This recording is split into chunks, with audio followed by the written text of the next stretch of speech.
বিসমিল্লাহির রহমানির রহিম। সুপ্রিয় শিক্ষার্থী, আজ আমি কথা বলছি কম্পিউটার টপোলজি নিয়ে, দ্বিতীয় অধ্যায়ের কম্পিউটার টপোলজি। আসলে এখানে কম্পিউটার টপোলজি, টপোলজি শব্দটা কি? টপোলজি হলো কম্পিউটারগুলো আসলে পরস্পরের সাথে যে নেটওয়ার্ক গড়ে তোলে সেটার অবকাঠামো বা ইনফ্রাস্ট্রাকচার যেটা, সেটাই হলো টপোলজি। তো প্রিয় শিক্ষার্থী, আমি আসলে এই কিছু রাইট করেছি তোমাদের জন্য। টপোলজি কাকে বলে তোমরা একটু লক্ষ্য করো। এখানে কয়েকটা প্রশ্ন আছে, দেখো যে টপোলজি কি, কম্পিউটার নেটওয়ার্ক টপোলজি কি, নেটওয়ার্কের টপোলজির প্রকারভেদ, এই বিষয়গুলি নিয়ে আমি আজকে কথা বলছি। তো সুপ্রিয় শিক্ষার্থী, দেখো টপোলজি কি। টপোলজি কথাটার আবেদনিক অর্থ হলো অবকাঠামো বা গঠন, অর্থাৎ কম্পিউটার সমূহের পরস্পরের সাথে সংযুক্ত হওয়ার অবকাঠামো বা ইনফ্রাস্ট্রাকচারকে টপোলজি বলে। তো আসলে টপোলজি হলো কম্পিউটারগুলো নেটওয়ার্কের সাথে কিভাবে অবস্থান করতেছে, এই যে একটা সিস্টেম অবস্থানের সেই যে কাঠামো বা সিস্টেমটা, সেটিকে বলা হয় টপোলজি। কম্পিউটার নেটওয়ার্ক টপোলজি কি? আচ্ছা, নেটওয়ার্কের আওতাধীন কম্পিউটার সময়ের পরস্পরের সাথে সংযুক্ত হওয়ার অবকাঠামোকে বা ইনফ্রাস্ট্রাকচারকে নেটওয়ার্ক টপোলজি বলে। সুপ্রিয় শিক্ষার্থী, তাহলে আশা করি তোমরা টপোলজির ধারণা পেয়েছো এবং কম্পিউটার নেটওয়ার্ক টপোলজিরও ধারণা পেয়েছো। তো এখন দেখো টপোলজি, নেটওয়ার্ক টপোলজির প্রকারভেদ আমি নিচে লিখে দিয়েছি, যে bus topology, ring topology, star topology, tree topology, hybrid topology, mesh topology. তো এই 6 প্রকার টপোলজি আছে। তো প্রত্যেকটা টপোলজি চিত্র এবং সংজ্ঞা আমি এখানে দিয়েছি। তো বাস টপোলজি, যে টপোলজিতে একটা মূল তারের সাথে সবকটি কম্পিউটার যুক্ত থাকে তাকে বাস টপোলজি বলে। প্রিয় শিক্ষার্থী, দেখো চিত্রে এই যে একটা মূল তার, এই যে তার, এই তারের সাথে কম্পিউটারগুলো, এই নোটগুলো পরস্পর সংযুক্ত আছে। এই টপোলজিটা, এটি হলো আসলে বাস টপোলজি। তা বাস টপোলজিতে যখন সিগন্যাল এই মূল তার দিয়ে চলাফেরা করে, তখন যে কোনো কম্পিউটার এখান থেকে সিগন্যাল যেতে পারে, এবং এই মূল যে তারটা, এটিকে এই বাস টপোলজির ব্যাকবোন বলা হয়।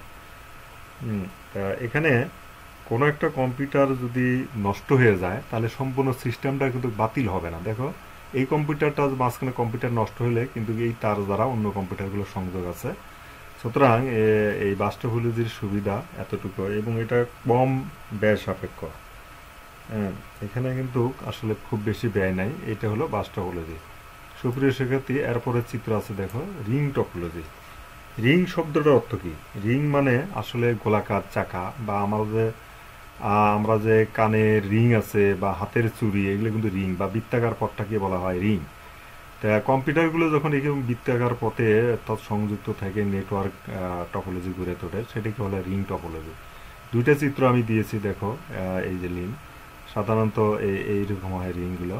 তো আমি এখানে নিচে সংজ্ঞাও দিয়েছি, যে এখানে কিন্তু কোনো কেন্দ্রীয় কম্পিউটার নেই। দেখো, তার কোনো কম্পিউটার থেকে যদি তথ্য এখানে ছেড়ে দেওয়া হয় এই রিং পথে, তখন এই তথ্যটা এখানে ঘুরতে থাকে, এবং যে কোনো কম্পিউটার এখান থেকে অর্থাৎ তথ্য অ্যাক্সেস করতে পারে।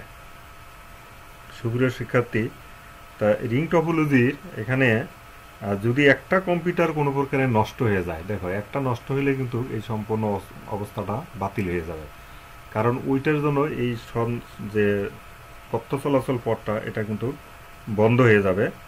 তা আচ্ছা, কাজে এই রিং টপোলজি বেশ একটু, অর্থাৎ এখানে সমস্যা রয়েছে। তা প্রিয় শিক্ষার্থী, এই হলো রিং টপোলজি। তারপরেরটা দেখো, আমি সুবিধাগুলো পরে বলবো।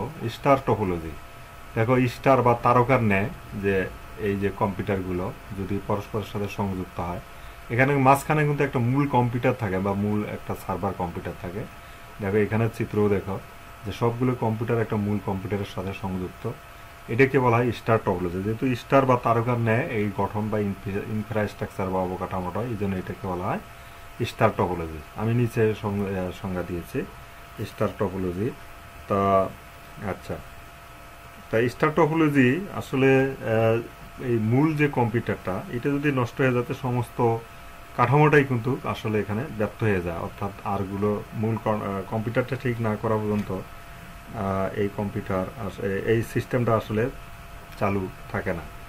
আচ্ছা, এইখানের একটা হলো ইন্টেলিজেন্ট হাব ব্যবহার করলে তার সাহায্যে নেটওয়ার্কের কর্মকাণ্ড এবং তথা ওয়ার্কলোড মনিটরিং করা যায়। এখানে যদি হাব ব্যবহার করা হয় তাহলে ওয়ার্কলোডটা মনিটরিং করা যায়। আচ্ছা, তারপরে হলো ট্রি টপোলজি। দেখো পরে আছে ট্রি টপোলজি। ট্রি শব্দের অর্থ কি? গাছ বা গাছপালা।